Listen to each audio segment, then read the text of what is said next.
കാർഗിൽ യുദ്ധവിജയത്തിൻ്റെ രജത ജൂബിലി ആഘോഷങ്ങളോടനുബന്ധിച്ച് national ex servicemen coordination committee Manarcad unit Kargil യോദ്ധാക്കളെ ആദരിച്ചു. Manarcad panchayat, YMCA, library, Kerala state pensioners union, Vyapari Vyavasayi Ekopana Samiti, ആഗ്മ Manarcad, model lions club of Manarcad, rotary club, മാലം club, federation of senior citizens, Manarcad senior citizens forum എന്നിവയുടെ സഹകരണത്തോടെയാണ് പരിപാടികൾ സംഘടിപ്പിച്ചത്. കാവുംപടിയിൽ നിന്നും സൈനികരെ മണർകാട് സെൻറ് മേരീസ് കത്തീഡ്രൽ ഓഡിറ്റോറിയത്തിലേക്ക് ആനയിച്ചു. തുടർന്ന് നടന്ന സമ്മേളനം മന്ത്രി VN വാസവൻ ഉദ്ഘാടനം ചെയ്തു.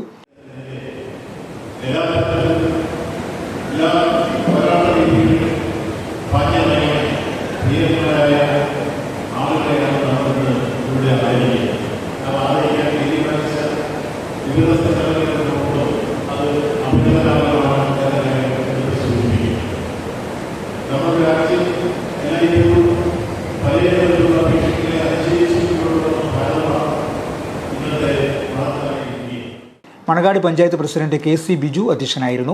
Advocate K Francis George MP മുഖ്യപ്രഭാഷണം നടത്തി.